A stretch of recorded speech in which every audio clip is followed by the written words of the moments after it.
बिस्मिल्लाहिर्रहमानिर्रहीम। अस्सलाम वालेकुम। एक्सरसाइज 9.2। इस एक्सरसाइज के क्वेश्चन नंबर 6, 7, 8 को मैं इस वीडियो में एक्सप्लेन करूंगी क्योंकि ये क्वेश्चन बहुत बहुत इंपॉर्टेंट हैं और एग्ज़ाम्स में इनके आने के चांसेस बहुत ज़्यादा हैं। तो आप लोगों ने इनको मिस नहीं करना, बहुत ही कंसंट्रेशन से इनको समझना है। बहुत आसान क्वेश्चंस हैं, आपको बहुत जल्दी समझ आ जाएंगे।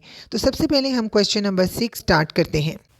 क्वेश्चन नंबर 6 में अल्टरनेटिंग करंट का जिक्र है। Alternating current cyclically reverse direction, इसका मतलब है कि ये जो करंट होती है वेव की तरह की होती है। जैसे आपने साइन वेव और कॉस वेव को देखा है और समझा है। अब यहाँ पे जो अल्टरनेटिंग करंट होती है ना, वो साइन वेव की तरह होती है। साइन वेव का आपको पता है ना, जो साइन वेव होती है वो हमेशा जीरो से स्टार्ट होती है। साइन वेव और कॉस वेव में यही फ़र्क है कि साइन वेव जीरो से स्टार्ट होती है और कॉस वेव अपनी मैक्सिमम वैल्यू, यानी कि कॉस की जो मैक्सिमम वैल्यू है 1, वो 1 से स्टार्ट होती है।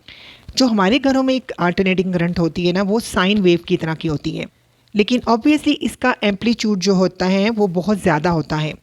जो इसकी शक्ल होती है ये साइन वेव की तरह होती है, लेकिन इसका एम्पलीट्यूड बहुत ज़्यादा होता है। अब क्वेश्चन में उन्होंने कहा है कि maximum voltage is about 180 volts, यानी कि वो मैक्सिमम जब हाइट पर होगी तो वहाँ पर उसकी वोल्टेज क्या है, 180 वोल्ट्स है। अब क्योंकि अल्टरनेटिंग करंट जो है वो साइन वेव की तरह होती है, तो इस वजह से यहाँ पर जो हमें जनरल फार्मूला दिया गया है वो साइन का ही दिया गया है। अब यहाँ पे एक और इम्पॉर्टेंट बात है, वो भी मैं आपको एक्सप्लेन कर देती हूँ। यहाँ पे लिखा हुआ है when the standard frequency is 56 hertz 56 cycles पर सेकेंड। अब मैं दोबारा आपको साइन वेव की एग्जांपल देती हूँ। आपको पता है कि साइन वेव अपना पैटर्न जो है वो रिपीट करता जाता है, जिसको हम पीरियड बी कहते हैं। जैसे फॉर एग्जांपल यहाँ पे इसका पूरा कंप्लीट पैटर्न आपको नज़र आ रहा है, पहले ऊपर फिर ये नीचे की तरफ। अब जब दोबारा से यही पैटर्न रिपीट होगा, जैसे ये देखें, दोबारा से वही पैटर्न रिपीट होता जाता है।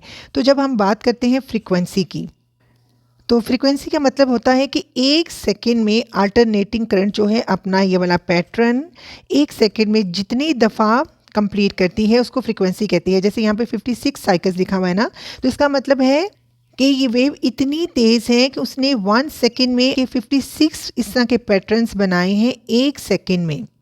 इस वजह से इसकी फ्रीक्वेंसी है 56। आई होप आपको ये चीज़ भी समझ आ गई होगी। अब हम क्वेश्चन की जनरल इक्वेशन की तरफ आ जाते हैं। इस इक्वेशन में ये हमें बताया जा रहा है कि जो वोल्टेज है विद रिस्पेक्ट टू टाइम, यानी कि टाइम के हिसाब से वो चेंज हो रही है। तो इसमें वोल्टेज और टाइम का रिलेशन बताया गया है। अब इसमें जो टी है इसको हॉरिजॉन्टल शिफ्ट भी कहते हैं और इसको फेज शिफ्ट भी कहते हैं। इसमें हॉरिजॉन्टल शिफ्ट ज़ीरो है क्योंकि अगर क्वेश्चन में डिले या लेट स्टार्ट का जिक्र हो तो फिर हॉरिजॉन्टल शिफ्ट होता है, वरना नहीं होता। और सी जो है वो वर्टिकल शिफ्ट होती है। वर्टिकल शिफ्ट से पूरी वेव ऊपर या नीचे शिफ्ट हो जाती है। इसके बारे में मैं आपको क्वेश्चन नंबर 7 में एक्सप्लेन करूँगी, वहाँ आपको वर्टिकल शिफ्ट के बारे में अच्छे से समझ आ जाएगी। फिलहाल इतना ही समझ लीजिए कि इस क्वेश्चन में वर्टिकल शिफ्ट बी ज़ीरो है, यानी कि सी की वैल्यू बी यहाँ पर ज़ीरो है। अब यहाँ पर जो सबसे इम्पॉर्टेंट चीज़ है वो के है। अब ये वाला वो पॉइंट है जहाँ पर बच्चे कंफ्यूज होते हैं। एंगुलर फ्रिक्वेंसी को हम यूँ ओमेगा से भी शो कर सकते हैं, ठीक है, के से भी शो कर सकते हैं। अब बच्चे यहाँ पे कंफ्यूज होते हैं कि ये जो हमें फ्रिक्वेंसी दी गई है 56 साइकिल पर सेकेंड, अब ये फ्रिक्वेंसी क्या है और ये एंगुलर फ्रिक्वेंसी क्या है, इन दोनों के दरमियान में डिफरेंस क्या है।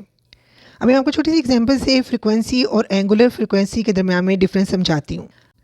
फॉर एग्जांपल, अगर एक बच्चा पूरे सर्कल का चक्कर एक सेकेंड में लगाता है तो उसकी फ्रिक्वेंसी होगी 1, ठीक है, लेकिन उसकी एंगुलर फ्रिक्वेंसी क्या होगी, हमने अब इसको एंगल के हिसाब से देखना है।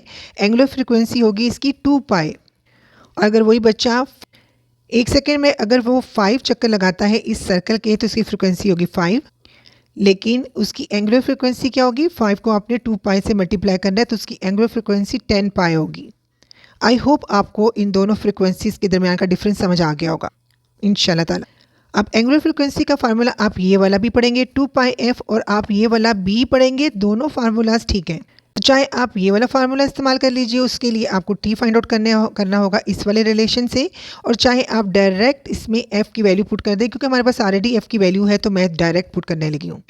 सो यहाँ पर एफ़ की वैल्यू हमें जो गिवन है डैट इज़ 56, मैं यहाँ पर भी लिख देती हूँ। अब आप इनको मल्टीप्लाई करके आंसर देखें। पाई की जगह पर यही वाली वैल्यू आप पुट करेंगे और इसको 56 से मल्टीप्लाई करें तो हमारे पास ये वैल्यू आ रही है। अच्छा, एक चीज़ मैं यहाँ पर भूल गई हूँ ए के बारे में, जो कि मैंने शुरू में आपको बताया भी है कि ए एम्पलीट्यूड है। इसी क्वेश्चन के स्टार्ट में मैंने आपको बताया था कि मैक्सिमम वोल्टेज जो है ये इसका एक्चुअली एम्पलीट्यूड है। अब क्योंकि उन्होंने क्वेश्चन में टाइम पीरियड भी फाइंड आउट करने के लिए कहा है, तो आपको पता है 1/f जो है वो टाइम पीरियड के इक्वल होता है। तो 1/f 1/56 ये वाली वैल्यू आती है। अब फाइनली हमारे पास टाइम पीरियड आ चुका है जो कि ये वैल्यू है। जैसे कि मैं आपको ऑलरेडी बता चुकी हूँ कि फ्रीक्वेंसी जो है वो इसकी 56 साइकिल्स पर सेकेंड है, यानी कि एक सेकेंड में इस तरह के 56 साइकिल्स जो है वो कंप्लीट होते जाते हैं। लेकिन हमें सिर्फ एक साइकिल को कंप्लीट करने के लिए जितना टाइम लगेगा वो चाहिए, तो फिर हम वो इस वाले रिलेशन से फाइंड आउट करेंगे। अब हमारे पास तमाम वैल्यूज़ आ चुकी हैं। जस्ट हमने इसमें इस रिलेशन में जो हमें दिया गया है इसमें वैल्यूज़ पुट करनी है और हमारा क्वेश्चन सॉल्व हो जाएगा। ए है हमारे पास 180, के हमारे पास ये है और साथ ये टी भी लगेगा। डी और सी तो ऑलरेडी 0 है एंड दैट्स इट। यही हमारे पास आंसर है। आई होप आपको ये क्वेश्चन बहुत अच्छे से समझ आ गया होगा इंशाल्लाह ताला।